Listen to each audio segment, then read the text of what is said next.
look at the color of your water, Miss Kate. I know, don't drink it. It looks like a really delicious Orangeade. Hi everyone, it's Miss Kate. And Miss Hazel. Today we're doing something that you can make at home. If, let's say you want to paint. Someone said, you should paint a picture. And you say, I don't have any watercolor paints. What am I going to do?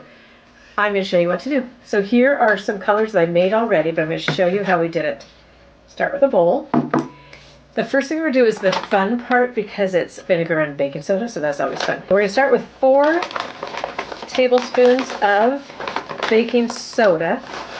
And you can find this recipe online. It's all over the place, but we're doing it. And is it exact? No. Because it's not baking, so I don't have to worry too much about it being exact. 4 tablespoons of baking soda. Those 3, if I'm counting correctly. Okay, and then 4. Okay. Perfect. Now put that aside, and I'm going to pull out the vinegar. Now, it's white vinegar, which is actually clear. I don't know why it's called white vinegar, but that's what we're using. It is a little stinky in case you haven't used it before. And when we put this in here, it's going to fizz. So I'm going to do this. That's how you make volcanoes, right? Yes. 1. Ooh, it's very fizzy, Miss Kate. 2. Okay. So that's going to sit there for a moment because it has to fizzify. Okay. And I probably should have brought something to stir with, so I'm just going to, oh, actually, no. I have these toothpick things because I need those for later. So I'll just stir that up now. Now, it gets stiff really fast, just so you know. It's a little bit, this is kind of a tricky thing that we're going to make, but it's sort of fun. It's sciencey and messy and all the things that I love. I think Miss Hazel's going to find a spoon for me, but I don't know if she's going to find it before I need it. Okay, next we're going to take 1/2 of a teaspoon of corn syrup. So, oh my gosh, I don't think I washed this very well when I did it the other day because it's kind of sticky. Okay, here's 1/2 teaspoon. I'm back, Miss Kate. Oh, thanks. She brought some sticks for me. Okay, so this is corn syrup. It's light corn syrup. It's super old, so it's probably discolored a little bit. Okay, so here's 1/2 teaspoon. When we moved into our studio space, we brought all of our boxes from all of our other places, and way in the back of our storage unit was a box of kitchen stuff, including probably that container of cornstarch. Probably, yeah. It's old. I would not use this in anything. Don't use it to cook with. No. It's good for this. Oh, it's perfect, yeah. So that way we're not waste anything. We're just going to stir it up. Okay, so now I'm going to stir in the corn syrup as best I can. And then one more ingredient called cornstarch. That'll be our thickener. So right now it looks like this. But now I'm going to add in, and I did not clean this in between, but it's going to be fine. Now I'm adding, I have to remember, oh yeah, 2 tablespoons. I made this when we were stuck at home during COVID. I made a whole mini muffin tin. It was like 18 colors that I did. I remember that. It was very fun. Okay, 1 and 2, and I will wash this better than I did the last time so it will not stick together.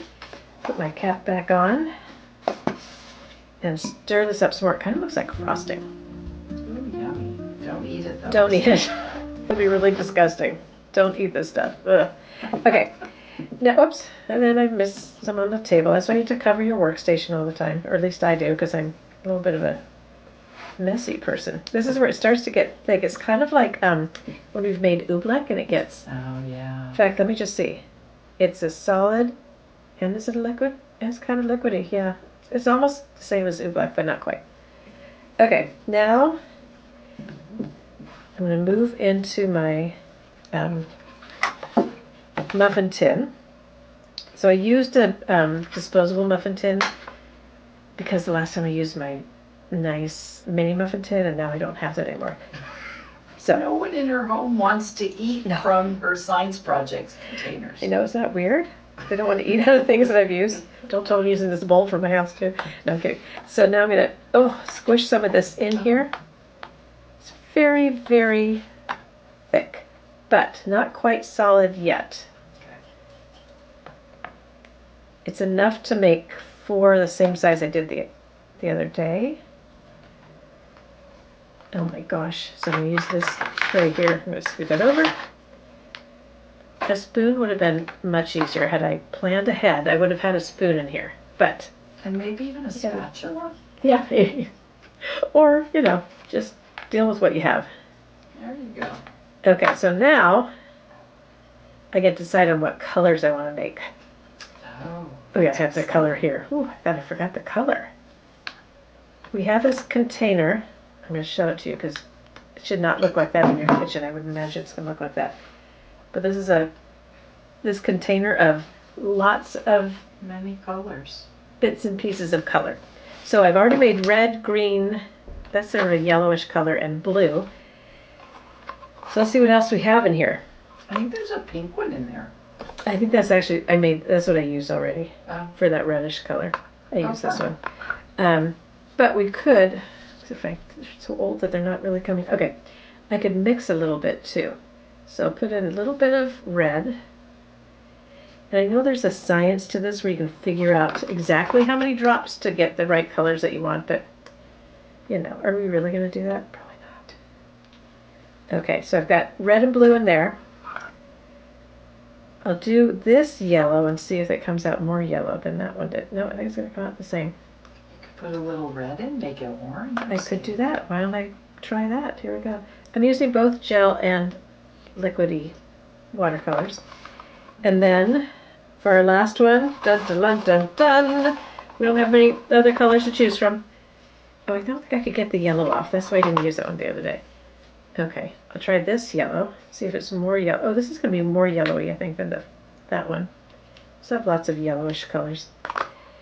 And then I'll just do another red, because I don't want it to be clear paint. Okay, so now, got all that. I'm going to move this out of the way for us. And I will take my handy dandy toothpick thing that I had there, and I'm going to stir all this up. It does take a little bit of effort.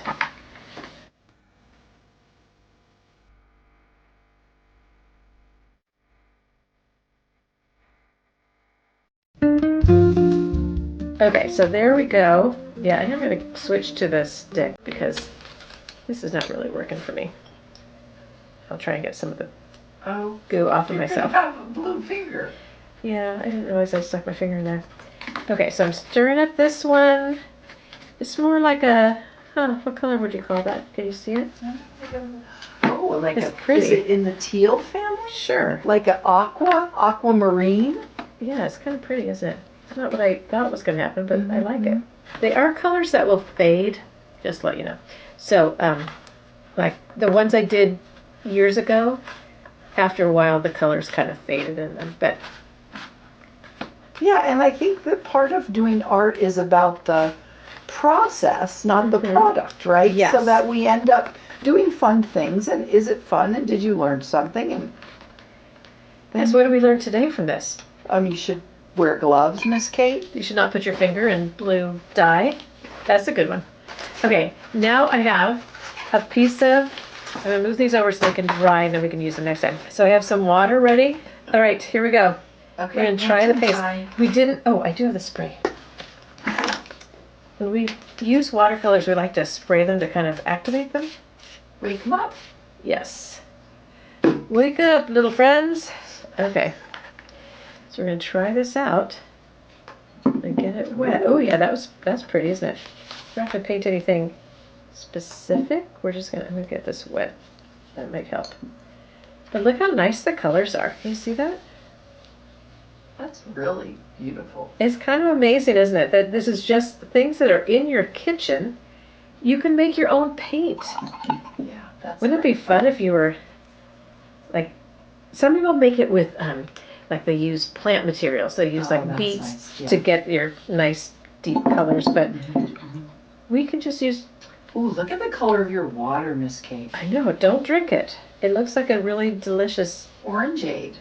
Orangeade. Don't drink it, people. No. Okay, I'm going to move this a little bit. Okay, let's see if I can get the green going. I'll just do the last little blue and then show you. But isn't that pretty? I know, and it was just baking soda, vinegar, corn syrup, and cornstarch. Yeah. And if you have those in your house, you too can make your own paint, but do ask permission. Because that's the nice thing to do. Okay, this is a wacky paintbrush we have here. Okay, there it is. Oh, Isn't that fun? So fun, this cake. I know, you can do it. Good job. All right, thanks for coming to visit us. We'll see you soon. Bye, Bye. friends. Bye.